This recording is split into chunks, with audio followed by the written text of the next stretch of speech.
Okay, Suchita says no. Very good. Thank you. I get some responses.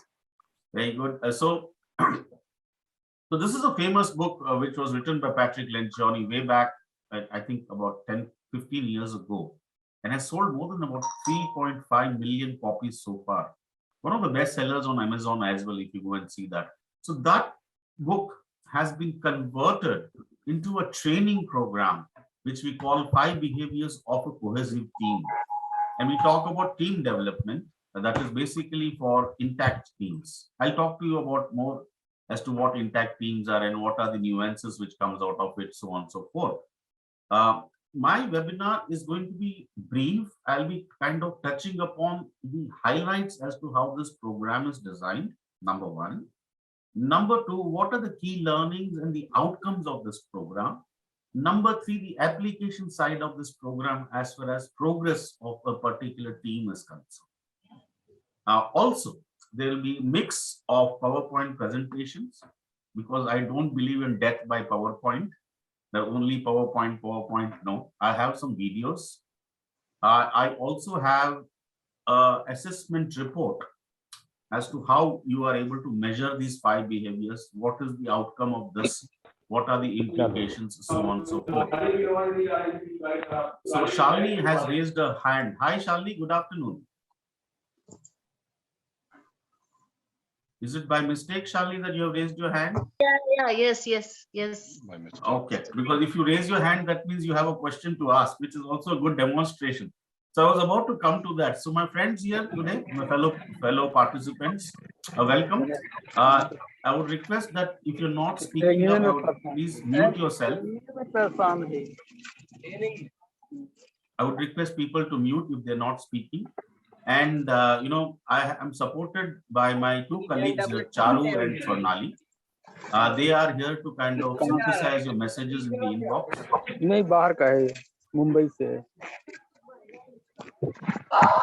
Shalini, can you please mute yourself?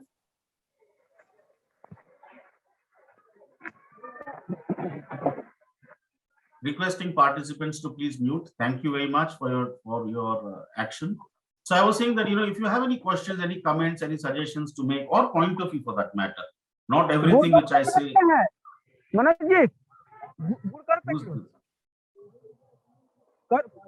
Taru, can you please mute? All right. I request again, participants, please mute yourself because it's quite disturbing for me and the fellow participants. Humble submission and request, please. So I was saying that, if you have any questions, please feel free to unmute yourself and ask, and let's have an interaction and a very interactive session. So moving on in this webinar today, who we are BYLD Group, that is building your leadership differentiators. We have been in existence for over 2 decades plus now. The largest group in South Asia in terms of value-added services in HR domain predominantly, that is leadership development, business operations, staffing, technology, executive coaching, OD, many other things. So you name it and we have it in terms of the solutions, the learning journey, the HR capability, competency mapping, frameworks, so on and so forth. Also at the same time, we are proud, privileged and humbled to have global tie-ups with various brands from the world. We have tie-ups with Ken Blanchard group of companies, which is world leader when it comes to situational leadership too. Very, very powerful program in terms of leadership development. We have tie-ups with Vital Smarts. Now it's known as Crucial Learning, which is, again, you must have heard of Crucial Conversations, one of the most powerful programs in terms of having tough conversations. How can you have psychological safety around it? So that's an offering from Vital Smarts. Today we're talking about Wiley, which is a world leader when it comes to psychometric assessments. Many of us here in this program today might have heard the model of DISC, which is a psychometric assessment tool. So what has happened? So we have tie-ups from there. All these companies are from the US. 5 Behaviors, again, a company of Patrick Lencioni, tied up with Wiley, married into this venture, and they have come up with this program known as 5 Behaviors of a Cohesive Team. We also have tie-ups with Eagles Flight, which is a company from Canada. World famous, world leaders when it comes to experiential learning, simulation-based learning. So you name it in terms of the requirement you have as an individual, as a team or an organization. and we'll be able to cater and serve to your requirements. So that's the larger side as far as who we are and what we do. Moving on, I'm going to start the webinar by the famous statement made by Patrick Lencioni himself. He says, no finance, no strategy, no technology. It's the teamwork that remains the ultimate competitive advantage, both because it is so powerful and so rare. That's coming from Patrick Lencioni himself. You know, many of us are working for top global companies, multinationals, Fortune 500 companies.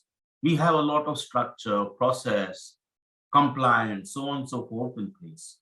All those things are very important, mandatory requirements for seamless kind of operations to go on. But ultimately, it is the humans which kind of take over. And that's the power as far as teamwork is concerned. This program's manifestation, this program's construct is based on the 5 behaviors of a team. What are those 5 behaviors? What does that mean? How can a team kind of be mindful and reflect upon where they are as far as the journey of these 5 behaviors is concerned? How can they kind of move forward and come from good to great? How can they become a great team together? Collective efforts of all the team members working in one particular unit. So it's about cohesion, cohesive unit. Moving on, if any questions, please do kind of put it in the chat box. We'll be happy to answer those questions. Before I move on and talk to you about, I would like to give an introduction by Patrick Lencioni himself, where we talk about what is 5 behaviors of a cohesive team. How does that function? So please let me know if my video and audio is clear to you, just by giving me a thumbs up in the chat box. That itself is quite helpful, or a thumbs up by the icon which you must be having at your disposal on the screens.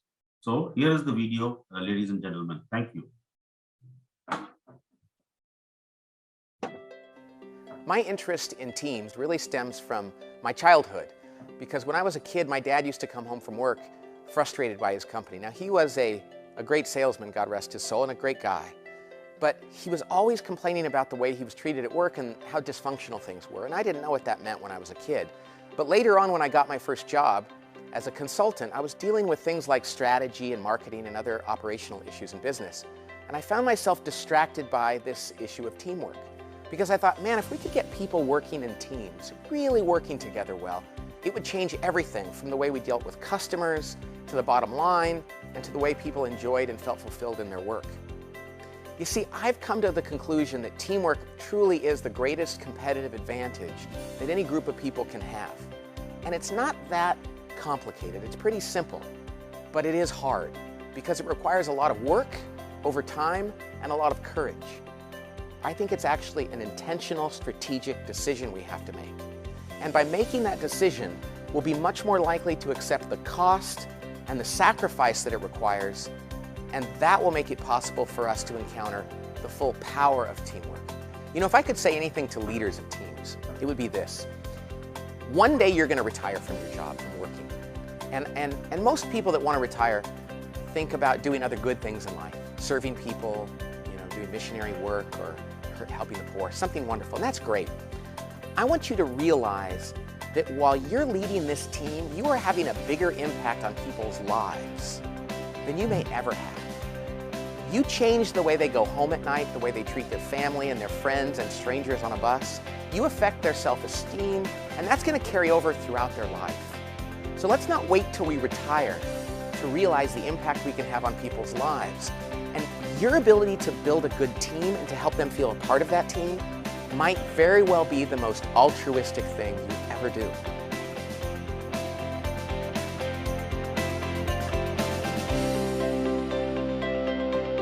Video दिखा रहा ना?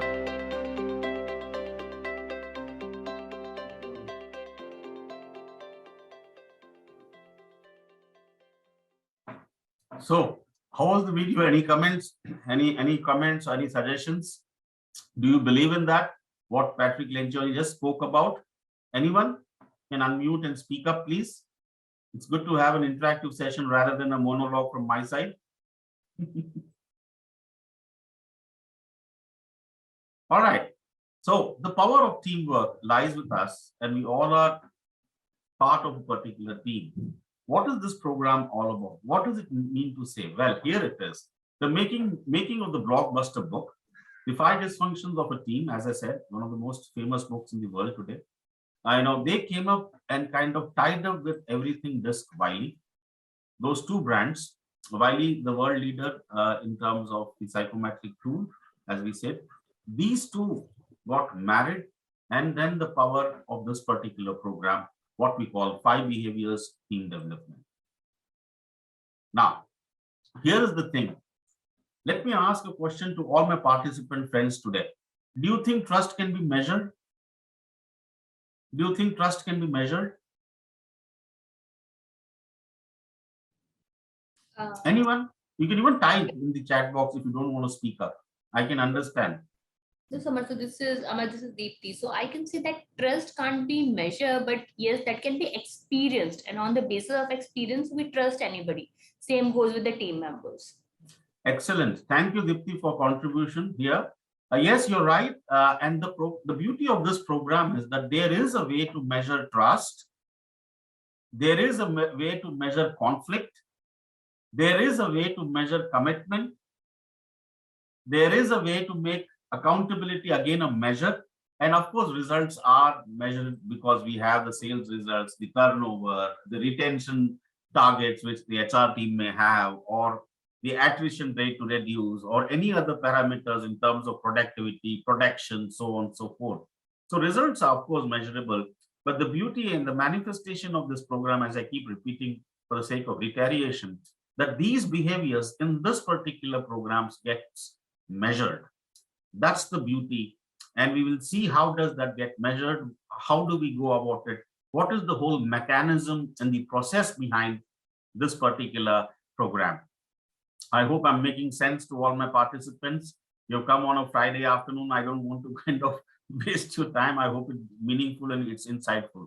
Well, here, the 5 dysfunctions of a team: absence of trust, fear of conflict. How many of us, the moment we hear the word conflict, how do you react to it? I want to avoid it. I want to run away. I want to hide myself under the carpet, so on and so forth. Lack of commitment, avoidance of accountability, and inattention to results. These are the 5 dysfunctions of a team.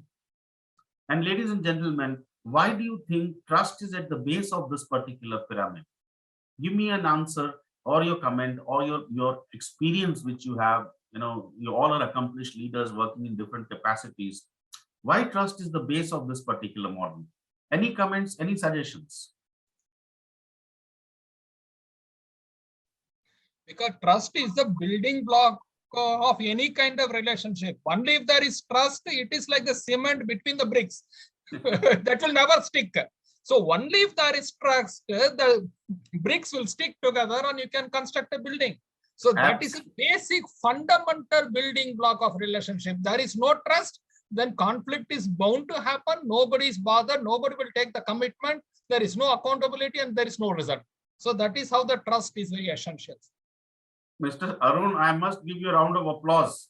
Thank you so much. So kind of you. That's very nice way of putting it in a nutshell. You know, trust is the essence of any relationship, whether it is professional or personal. And if the fundamental behavior of trust is missing, Arun is bang on, he's perfect. Conflicts will not get resolved. Conflicts don't get resolved, you will not have the buy-in, you will not have clarity in communication to build that commitment which is needed for a particular project or the results which you're looking for or desiring for. How will you hold each other accountable if commitment is not visible? When you have all these 4 behaviors, which is the negative connotation here, how can you have results coming up your way? It's difficult. Or what we call that in spite of all these things there can still be results coming in.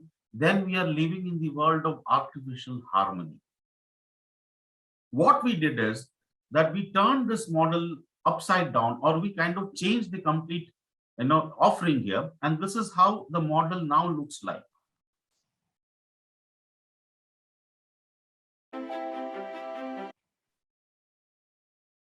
Trust, conflict, commitment, accountability, and results.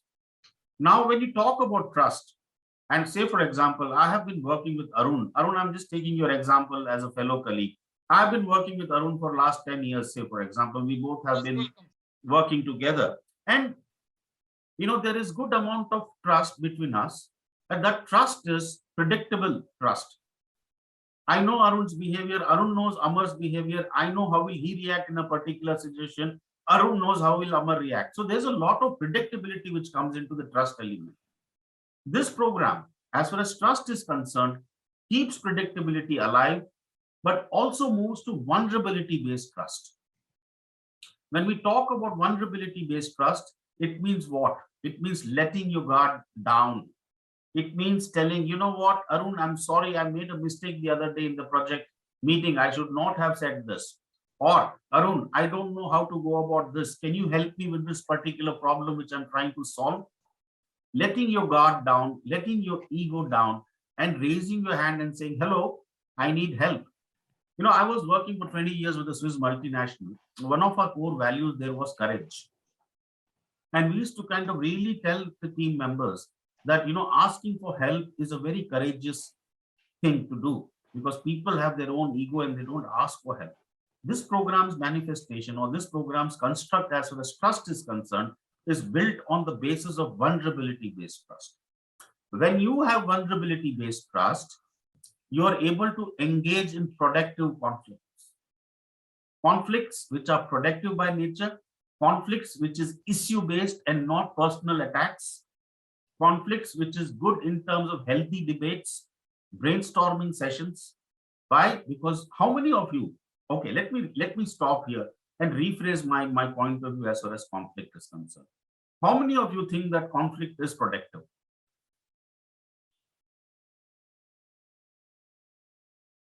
Does it bring benefit to the team? I think Navneeta has raised her hand. Go ahead, Navneeta, please. So, Amar, it was more to just participate, response to your question. Yeah, I do believe that conflict is productive. But then, yes, let me add this line and, picking up from what the context that you were trying to build.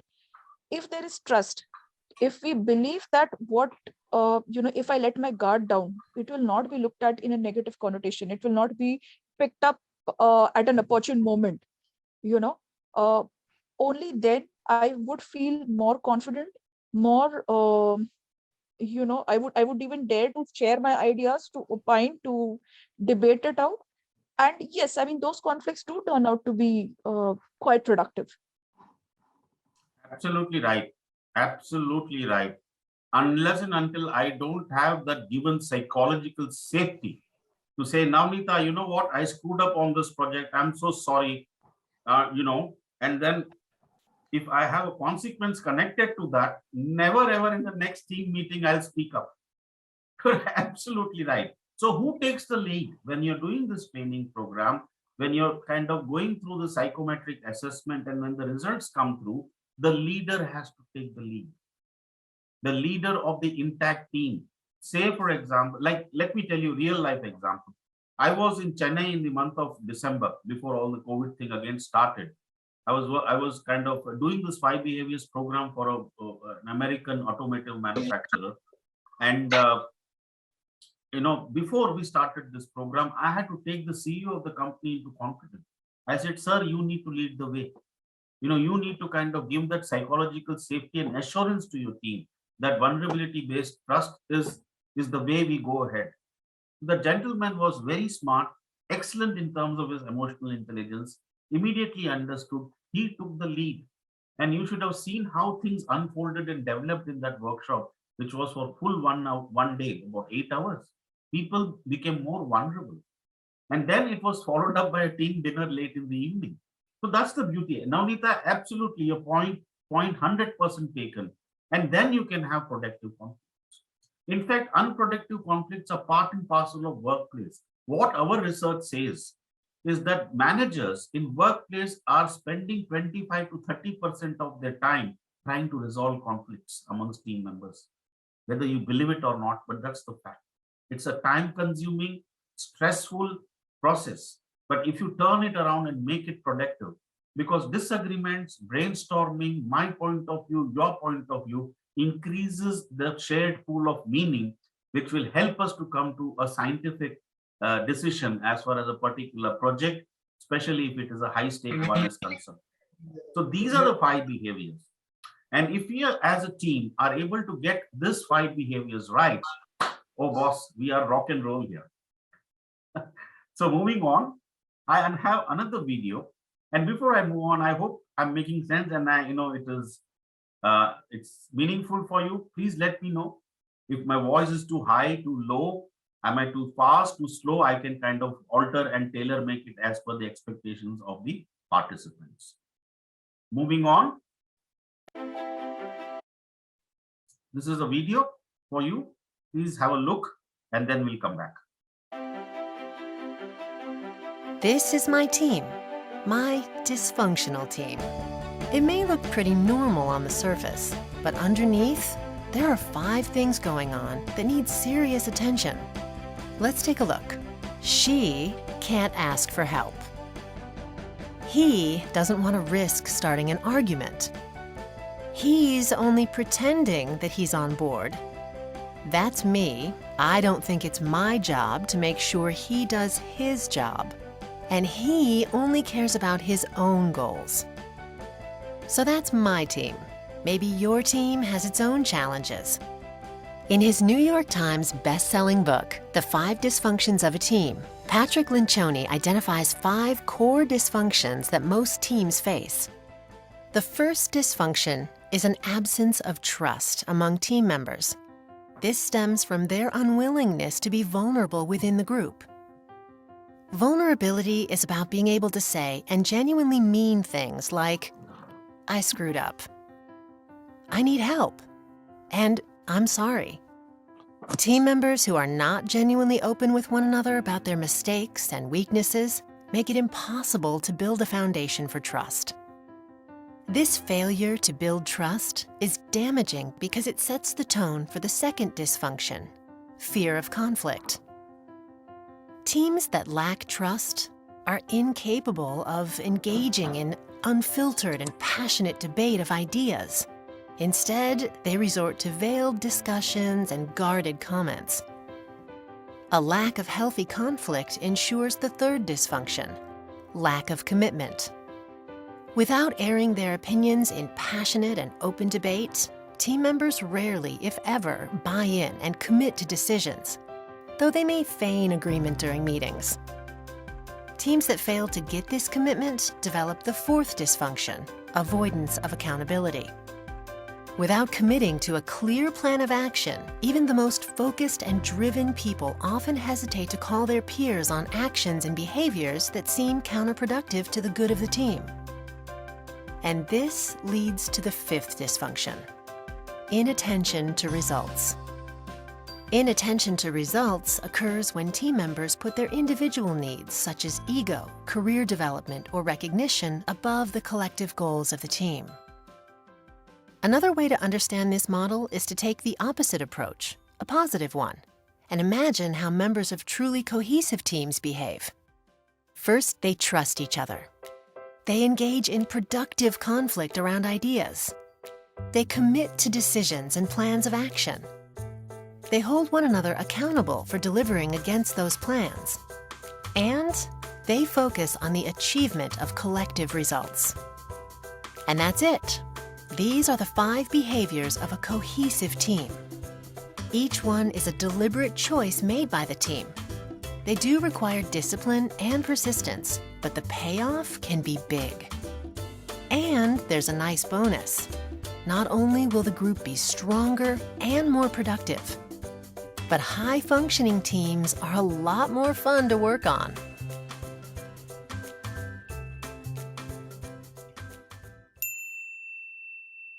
Okay, high productive teams are a lot to be worked. I mean, having fun, and also they end up making a lot of money. Sometimes we don't see that, but just imagine a team target associated with a bonus, a big fat bonus, and all of us need to contribute. That's the power of the team. So the 5 behaviors model is trust one another by having vulnerability-based trust. And what we do in the training program is that before we do the training, this particular program is for intact teams. I need to give you this information. It's very important for the professionals from the HR community or the L&D community or freelance trainers. This is a program exclusive for an intact team, a homogeneous team. Say, for example, there is a CEO and all the other, his direct reports are working with him or her. This is exclusive for that particular team. You cannot have cross-functional team members in that particular team. They need to have one common boss. That's the first criteria. The second criteria for this particular training program is that the person must be at least 6 months old in the system. Why 6 months? Because by then, the lady or the gentleman in that particular position is aware as to what's going on, how they are trending. They have good amount of knowledge and the education which they need to understand their role and responsibility as far as their function. So these are the only two criteria for this particular program to happen. The design of this program is such that we start off with an online assessment for all the team members. They kind of answer those questions on a scale of 1 to 5, and then they see where they are on the trust, conflict, commitment, accountability, results are concerned. So the questions are oriented around these 5 behaviors. So then you have the team report which comes through, which tells you where you are on the trust, conflict, commitment, accountability, results. I'll show you the scores. Then you have the workshop for 1 day, 1.5 days, maybe 2 days, depending on the kind of seriousness of the problem you may have. After the workshop is over, we come up with an action plan for that particular team. And we redo the assessment, that is the post-training assessment is what we call, after 75 to 90 days to see whether the needle has shifted. And my LNOD professionals today on the panel, you would be very keen because one of the big questions which you get asked by your stakeholders is the return on investment, right? You are spending so much of money on training, show me the results. This is what the boss might be asking one of us. It's a great mechanism where you can see the return on investments when you're able to see the needle shifting in the right direction. So very, very scientific, highly researched, highly analytical, looks at things very dispassionately and tells you it's right on your face as to where you are on trust, conflict, commitment, accountability, right? Moving on. This is the report. What I'm going to do now is, I'm going to be kind of stopping this presentation here and reaching up here. Now, you see this? Now, this is the sample report or an illustration of a particular team. The team size could be 6 people, 7 people, 15 people, doesn't matter. But the boss has to be the same. The score here, which you see, is on a scale of 1 to 5. And there are 3 different color gradings, red, amber, and green. So if you are a red as on a particular behavior, that means there is work to be done. Amber is also not such a good news, but still it's better than red, of course. And green is something which is high, that is 3.75 or 76 to the scale, the maximum scale of 5. These are the numbers which gets reflected in your assessment report. So Suchita, going back to your question or your point of view at the start of the session, you said trust cannot be measured. I understand that is perfectly right. But in this program, we do measure it and we see where we are. So this is how the scores kind of read out to you. And it kind of, just a second, please. How these scores are, trust, conflict, commitment, where you are on the scale of these 3 colors, low, amber, and green. What I'm going to do now is, I'm going to stop the presentation here and take you to the PowerPoint, the sample reports which we have in place, because we are already half an hour into the presentation. Now, say for example, this is Catherine here. This is a decision technology leadership team, basis of 6 people. This is just an illustration. No other company, so don't worry about it in terms of any other company's results I'm showing. No, it's just a sample. This is about Catherine, and it goes on to kind of take you through the entire report by starting off by telling what is the 5 behaviors of a cohesive team, definitions as to what trust, conflict, commitment, accountability, and collective results are. Why so this is important here is because everyone have their own definitions as far as trust is concerned. If I ask Navneeta, what do you mean by trust? She may have her own explanation, which is correct. Arun may have his own explanation, which is correct. I may have my own explanation. To bring us on a common page as far as this particular program is concerned, we clearly kind of focus and emphasize on these definitions as to what does that mean. Like say, for example, trust one another. When team members are genuinely transparent and honest with one another, they are able to build vulnerability-based trust. I do get these questions a lot when I'm in the workshops, when I'm conducting for senior leadership teams, CXO level teams. That Amar, how can you make sure that you're genuinely transparent or honest with each other? Come on.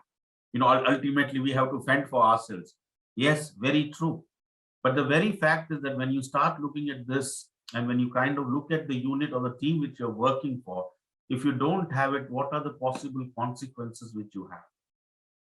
So it starts in terms of introspection, in terms of reflection, self-reflection, and kind of helps you to open up and have a meaningful dialogue amongst the team members who are participating in this program, number one.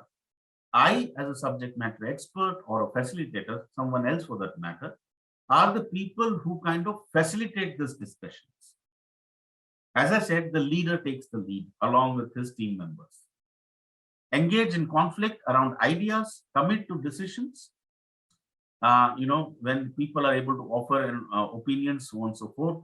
Accountability, one of the biggest behaviors, a challenging behavior. Very, very few people are having that skill of holding each other accountable. In fact, in Vital Smarts, that is crucial learning now, we have a full-blown program known as crucial accountability. How to hold others accountable for violated expectations, missed deadlines, or inappropriate behaviors or bad behaviors for that matter. And here, the accountability is beauty. Peer-to-peer accountability is what they kind of advocate and promote as far as this particular program is concerned. Ultimately, culminating into collective results. Now, as you see, this is the result of the team of 6 people. Recall this at the start of the report. I said this is for 6 people. So the results which you see here, ladies and gentlemen, is the collective. This is the team report. Red, amber, green. Here the team is at 2.58, conflict 3.46, commitment 3.5, 2.29 for accountability, and 3 for results. So they have 3 reds and 2 ambers or yellow for that matter. That's the reality as far as the team results are concerned. How did they get this team? How did they get this result? By appearing on an online assessment.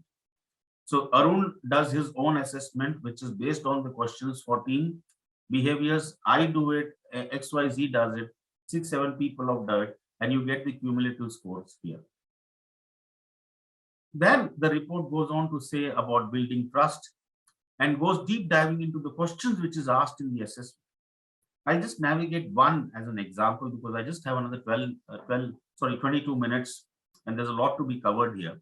Now, say for example, every behavior is broken into sub-behaviors and it talks about team members acknowledge their weaknesses to one another. So on a scale of 5, as you see, from 1, almost never, to almost always, this is a score of 6 people who say 2.3. So you get to know what is the lowest score.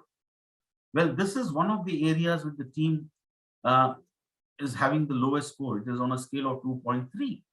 Team members acknowledge. So similarly, you have the similar kind of coding for other behaviors which comes through. Your team and trust. Team members, and they go deep diving into that particular question which is asked. Team members acknowledge their weakness to one another. As I said, there were 6 people doing this particular program. 1 says almost never, 2 rarely, 3 sometimes. Let me tell you one thing. Yes, it is confidential. Nobody gets to know who has said what. So it is anonymous. So be rest assured, chill. Take a chill pill here. Now, And then it goes on into all the questions which has been asked bit by bit, bit by bit. Let me pause here for a second or two.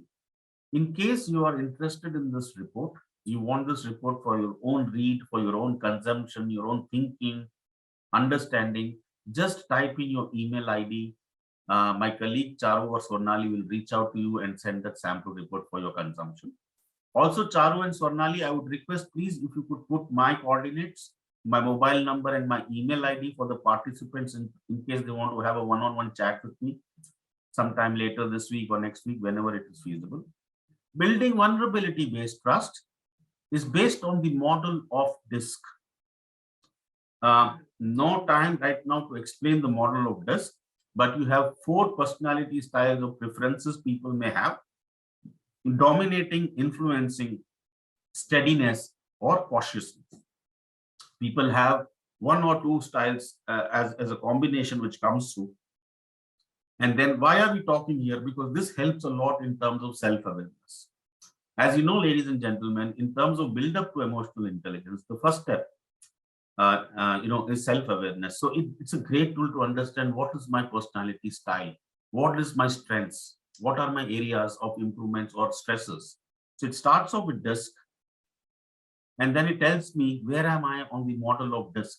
In this case, the lady Catherine is a dominating personality. Means what?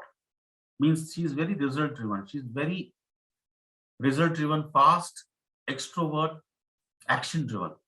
So if I am having a chat with her, and if I'm talking about the weather and the cricket match between India and Pakistan or India and South Africa at the moment, it's not going well with her. She would be kind of in mind saying, come to the point, don't waste my time. What is it that you want, Amar? So these are the different styles as far as DISC is concerned. I is a person who's a social butterfly. They like to talk about everything. S is a person who is very team driven, who is very collaborative by nature, who is very humble, who is very family driven. C is a person who is very cautious by nature, very analytical, very methodical, very logical, data driven. Show me the data for me to come to a conclusion. Now, here is the thing. Your team is having all these 4 personalities. Great tool to look at productive conflict. You just imagine if you kind of slightly put and apply right now, ladies and gentlemen, my good friends here, conflict management, conflict resolution can be kind of looked at in the model of DISC. So it goes on to kind of say there, and it then puts all the team members on the map of the DISC.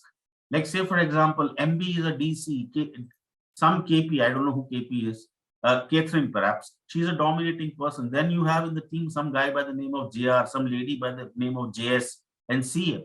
It's a combination of different personality styles. Means what?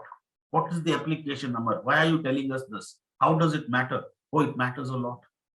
Because this lady, C, can be kind of overly intimidated by this Catherine because of her style, or she might be giving in, not holding her ground.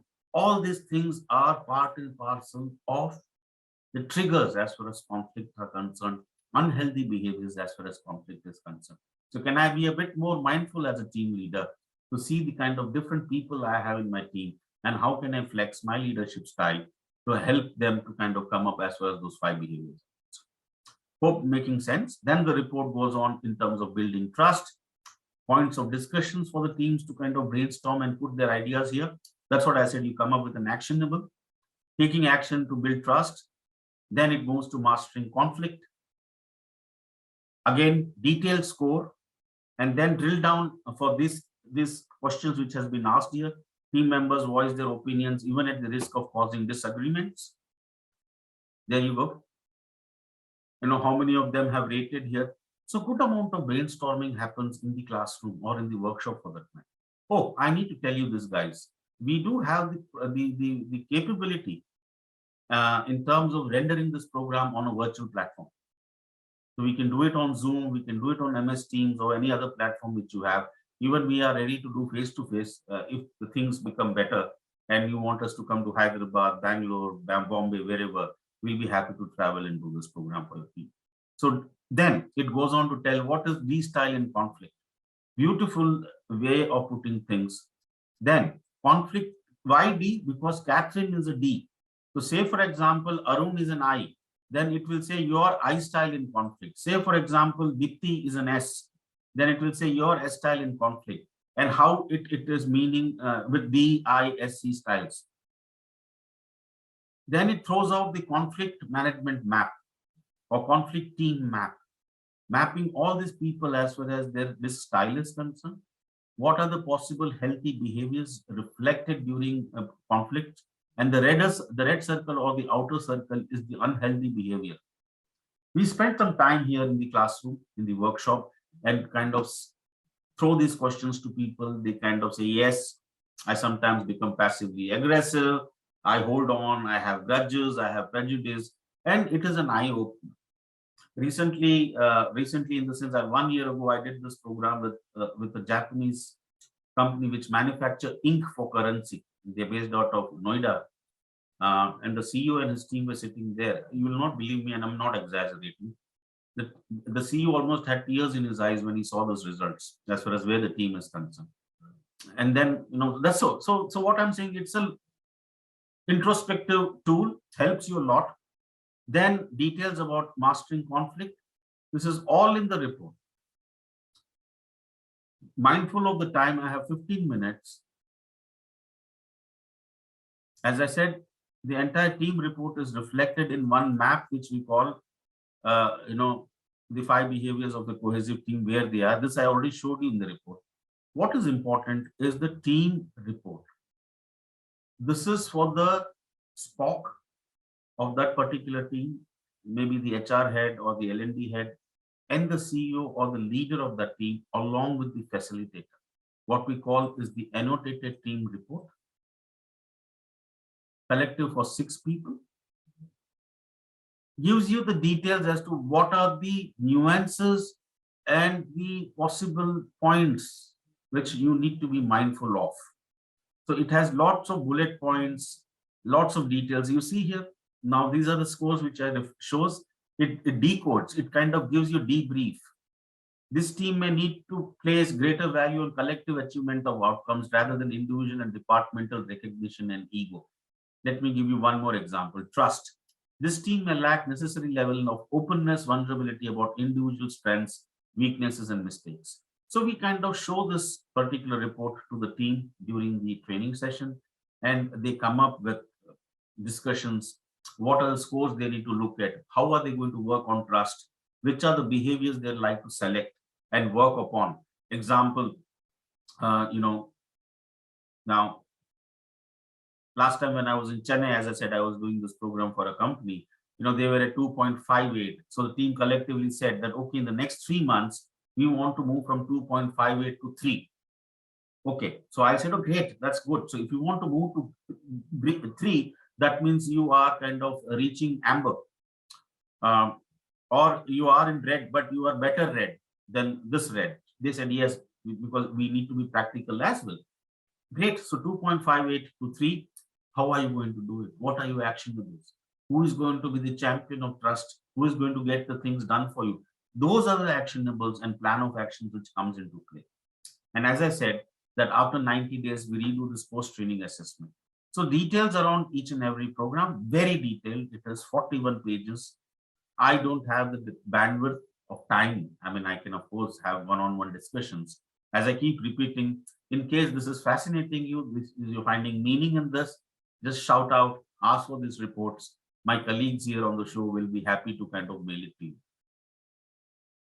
So a lot of detailing. These are the styles of different people in the team, helps in terms of conflict management, understanding each other, respecting each other. Because Catherine is dominating, she's fast. Now look at this guy, Mikey and Martin. They are CDs, they are slow. They want logic, they want data. Now, if I'm not able to provide that in the meetings, what will happen? What if I don't take Jeff into confidence, who is an I followed by an S, who is very driven by human emotions, not so much by data and result orientation. So it's a mix of all kinds of people in team and team. So this is the addressal for all these things which you see on the screen right now. I hope I'm making sense and making good time of your precious time rather. So विनय भाई Yes, please. फिर join हो यार ले लेना मेरा Uh, can you please mute yourself?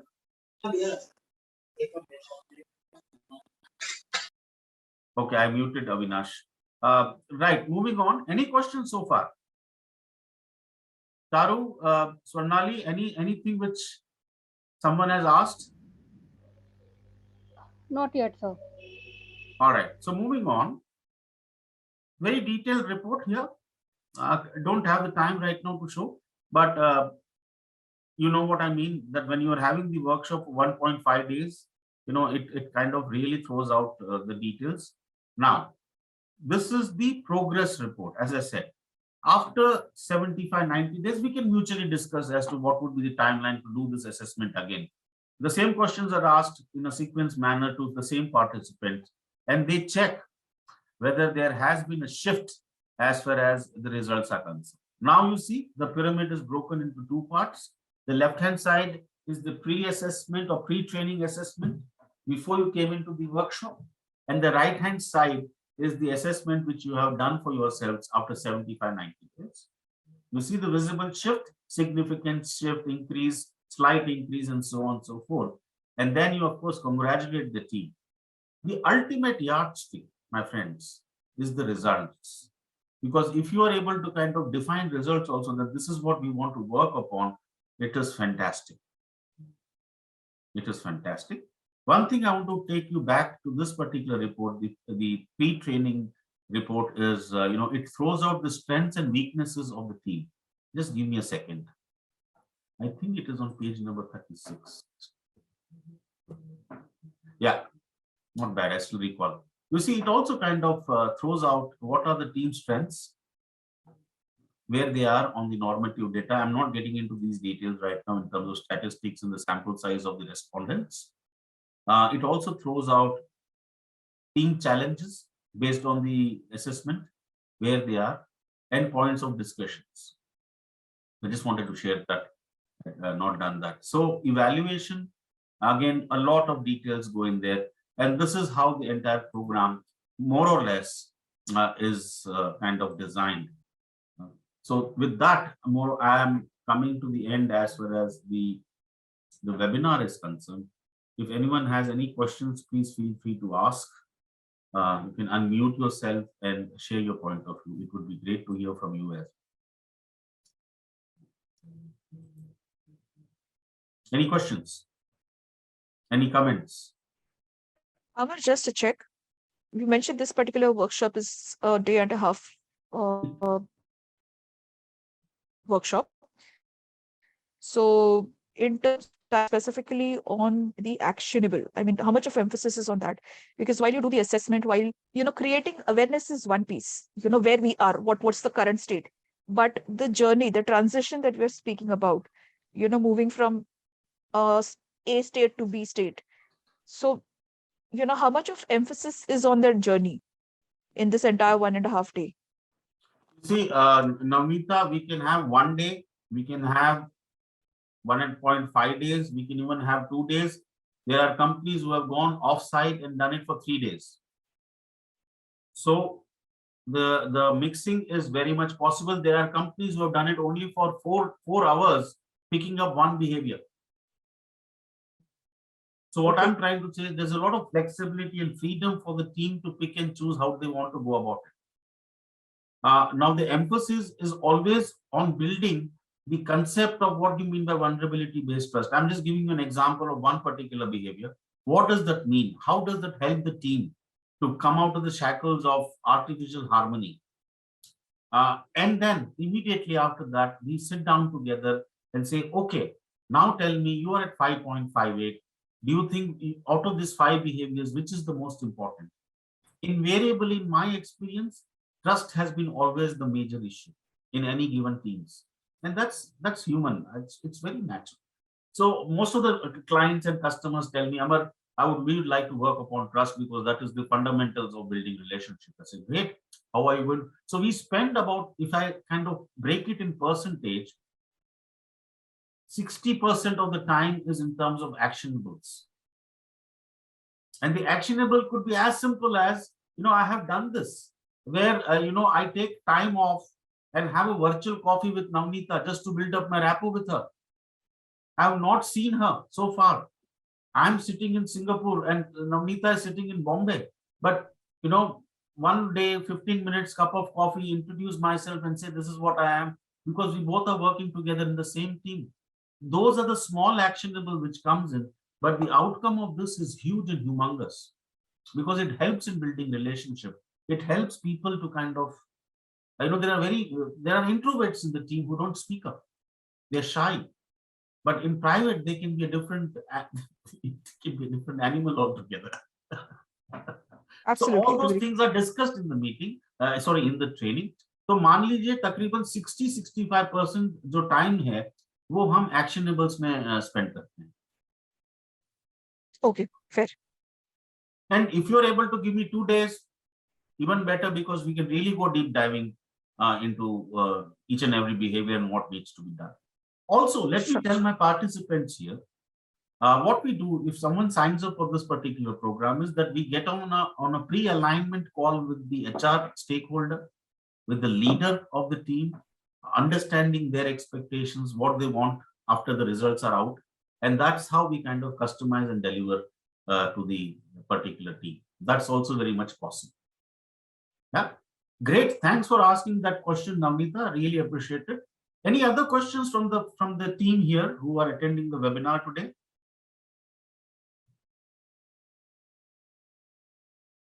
Great. I hope I was able to add value to your time. Thank you, Sanjay, for your kind words.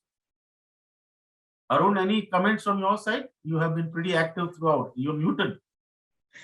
No. I am. Oh. Thank you so much. You are really excellent and interesting. Thank you. Thank you so much. Thank you so much. Thank you. Thank you. Great, guys. So it's a weekend, Friday. Be safe. One thing I would definitely like to say, and I always say this at the end of the webinar, we have been misusing this word social distancing.